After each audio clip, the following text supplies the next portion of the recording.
다 함께 사도신경으로 신앙 고백하시겠습니다.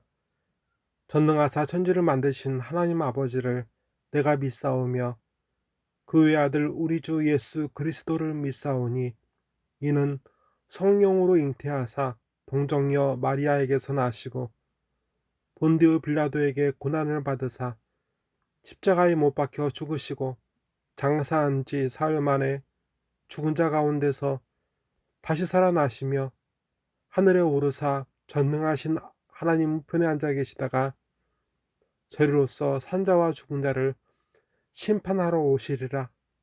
성령을 믿사오며 거룩한 공예와 성도가 서로 교통하는 것과 죄를 사하여 주시는 것과 몸이 다시 사는 것과 영원히 사는 것을 믿사옵나이다. 아멘. 하나님 아버지, 이 거룩한 주일에 저희를 붙들어 이 예배의 자리로 이끌어 주심에 감사드립니다. 반복되는 일상 속에서 머릿속이 아닌 제 삶, 우리의 삶 곳곳에서 주님의 은혜로 힘을 내고 주님의 은혜로 위로를 받습니다. 저희의 죄악과 허물을 사하여 주시옵소서. 기도와 찬송과 예배로 오늘 아버지를 영화롭게 하게 하시고 오늘 저희가 사망이 아니라 생명으로 더 한 발짝 나아가는 영광을 누리게 하옵소서. 이 시간 코로나와 여러 질병으로 여러 근심으로 죽어가는 저희 형제와 자매를 살려주시옵소서. 이 예배의 주관자가 되어주시고 이 예배의 주인이신 주님을 찬송하오니 아버지의 생명 말씀으로 우리를 살려주시옵소서. 나사렛 예수 그리스도의 이름으로 간절히 기도드리옵나이다. 아멘. 이 시간 우리 하나님 아버지께서 허락하신 생명 말씀은 마가복음 14장 53절부터 65절까지의 말씀입니다. 신약 82면의 말씀입니다. 그들이 예수를 끌고 대제사장에게로 가니 대제사장들과 장로들과 서기관들이 다 모이더라. 베드로가 예수를 멀찍이 따라 대제사장의 집 뜰안까지 들어가서 아랫 사람들과 함께 앉아 불을 쬐더라.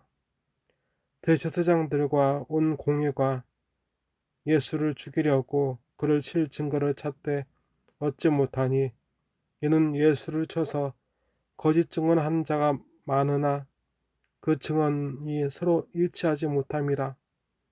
어떤 사람들이 일어나 예수를 쳐서 거짓 증언하여 이르되 우리가 그의 말을 들으니 손으로 지은 이 성전을 내가 헐고 손으로 짓지 아니한 다른 성전을 사흘 동안에 지으리라 하더라 하되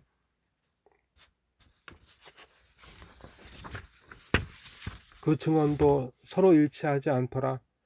대제사장이 가운데 일어서서 예수에게 물어 이르되 너는 아무 대답도 없느냐? 이 사람들이 너를 치는 증거가 어떠하냐 하되 침묵하고 아무 대답도 아니하시거늘 대제사장이 다시 물어 이르되 내가 찬송받으실 이의 아들 그리스도냐? 예수께서 이르시되 내가 그니라. 인자가 권능자의 우편에 앉은 것과 하늘 구름을 타고 오는 것을 너희가 보리라 하시니 대제사장이 자기 옷을 찢으며 이르되 우리가 어찌 더 증인을 요구하리요? 그 신성모독하는 말을 너희가 들었도다.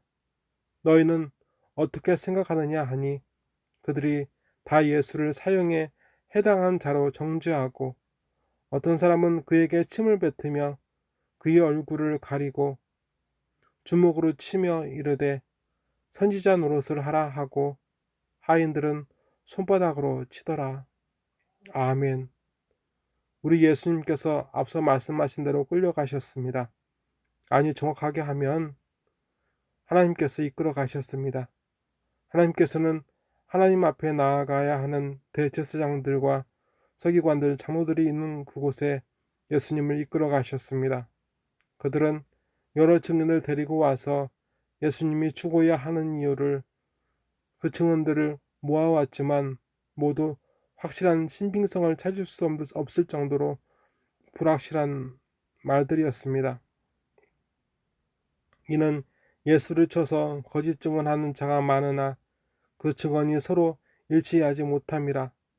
어떤 사람들이 일어나 예수를 쳐서 거짓 증언하여 이르되 우리가 그의 말을 들으니 손으로 지은 이 성전을 내가 헐고 손으로 짓지 아니한 다른 성전을 사흘 동안에 지으리라 하더라 하되 그 증언도 서로 일치하지 않더라.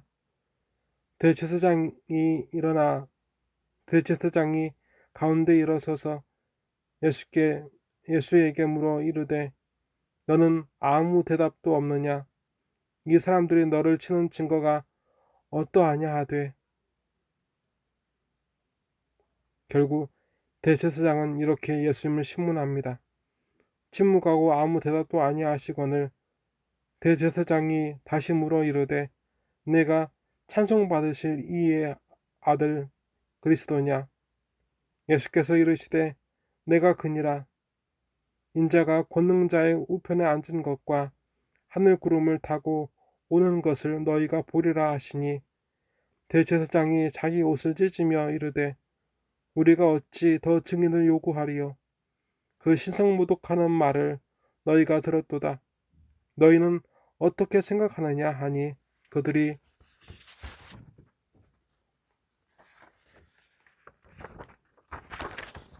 다 예수를 사형에 해당한 자로 정죄하고 어떤 사람은 그에게 침을 뱉으며 그의 얼굴을 가리고 주먹으로 치며 이르되 선지자 노릇을 하라 하고 하인들은 손바닥으로 치더라. 예수님이 죽어야 할 이유는 예수님께서 모든 사람들이 그 은혜를 자랑해야 할 하나님, 그 하나님의 아들 그리스도라 하기 때문이라고, 그 때문에 마땅하다고 대제사장은 예수님께 사형을 선고합니다. 하나님께서는 사형의 심판대 앞에 예수님을 이끄셨습니다. 한낱 사람이 영존하시는 하나님을 심판합니다. 찬송받으실 이는 하나님 뿐이십니다. 그런데 사실 찬송은 찬송가의 노래를 부른다는 뜻이 아닙니다. 찬송은 찬양인데 찬양은 하나님께서 우리 삶에 이러이러하게 베푸시는 은혜를 믿고 감사하며 자랑한다는 뜻입니다.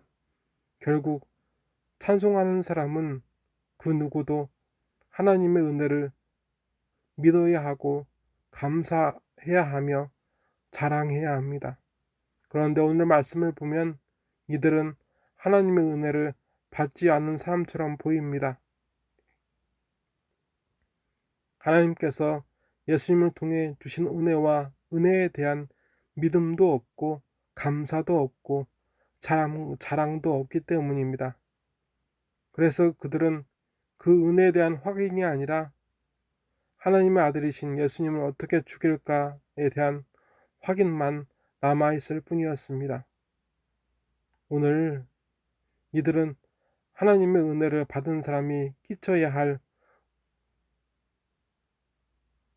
은혜는 보여주지 않고 마치 하나님께서 그들을 늘 죽이려 하시는 양 그들이 도리어 사람으로 오신 하나님을 죽이려고 합니다. 하나님은 마땅히 죽어야 할 그들을 죽이지 않으시고 원수인 그들을 살리려 하셨습니다. 지금 그들이 그들에게 베푸신 하나님의 구원과 은혜를 부정하게 하는 것은 누구의 일이었습니까? 하나님의 원수, 예수님의 원수, 사단입니다. 사단이 지금 그들로 맹인되게 합니다. 하지만 이 사실을 깨달으려 하지 않고 사단에 매여 있는 자신을 방치하는 죄는 누구의 죄입니까? 대제사장, 장로, 서기관들의 죄일 뿐입니까? 아닙니다.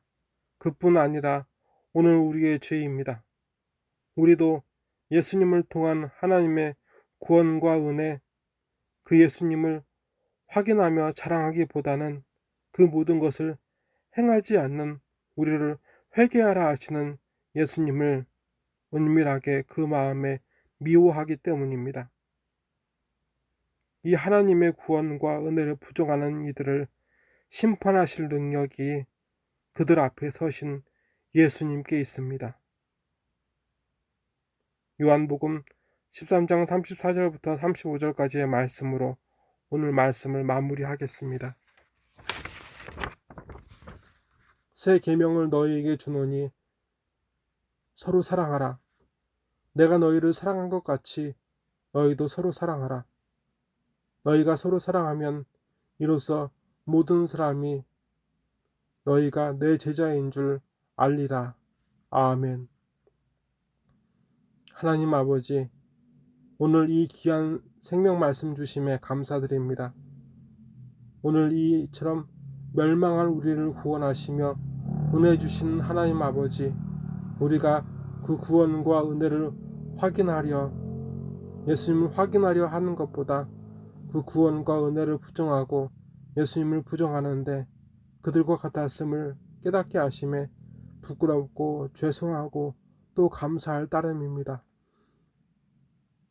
성령님, 저희의 마음이 하나님 아버지의 말씀에 깨어있게 하시고 오늘 우리 주 예수 그리스도를 확인하며 영접하며 자랑하게 하사 오늘 저희 영과 육이 이 감사함으로 살게 하옵소서. 우리에게 필요한 것은 물질도 건강도 아닌 예수 믿는 믿음이었습니다. 하나님 아버지, 오늘 우리에게 베푸시는 은혜, 그 구원, 예수 믿는 믿음을 확인하게 하사 기쁨이 충만케 하옵소서. 이 시간 예배와 예물을 드립니다. 이 예배와 예물 기쁘게 받아주시옵소서. 저희를 불쌍히 여겨주시옵소서.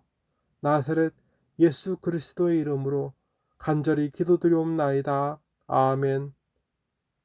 온 세상에서 하나님의 사랑하심을 받고 성도로 부르심을 받은 모든 자에게 하나님 우리 아버지와 주 예수 그리스도로부터 은혜와 평강이 있기를 원하노라.